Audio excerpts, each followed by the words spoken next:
Eto mga par, meron tayo dito another legit agency na nagpapaalis papuntang Australia, Germany, Ireland. Isusulat ko na nga lang. Tapos dito kung kayo ay magwo-walk-in, ito yung LRT2. Ayan, parating yung LRT. Ayan. Pwede kayong bumaba. Ito ay nasa in between na Gilmore Station at saka Betty Belmonte Station. Nasa tapat naman ito ng Robinson Magnolia.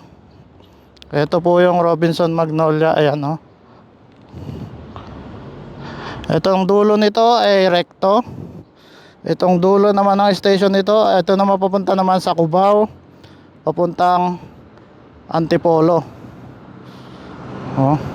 Nandito ang EDSA at saka Cubao.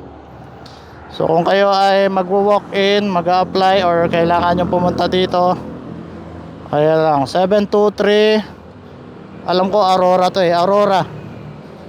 At kung kasakaling gusto nyo mag-apply, meron silang FB page na hindi mo na kailangan mag-walk-in. Parang doon ka na mag-fill up sa mga applyan nila. Search nyo lang yung IPAMS, ito, or Industrial Personnel Management Services, INC, na mayroong 2.5M followers. So ilalagay ko na lang yung mga bansa, iisa-isahin ko pa susulat ko na lang Australia.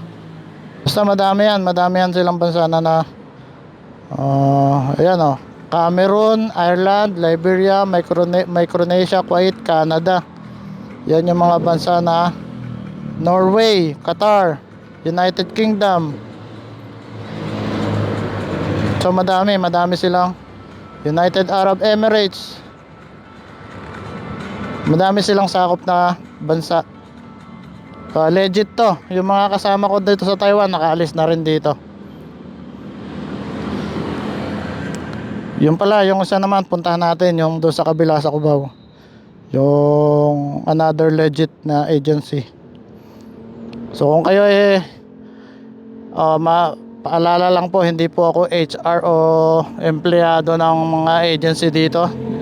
Ako po ay isang joyrider, yan, na nag-iikot-ikot dito sa Maynila, sa Kamaynilaan, naghahatid ng pasahero. At kung merong mga legit na agency na tayo ay madadapuan malapit sa area, pupuntahan po natin yan at ibabahagi sa inyo.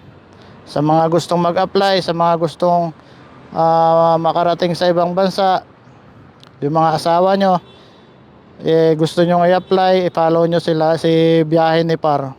Maraming salamat.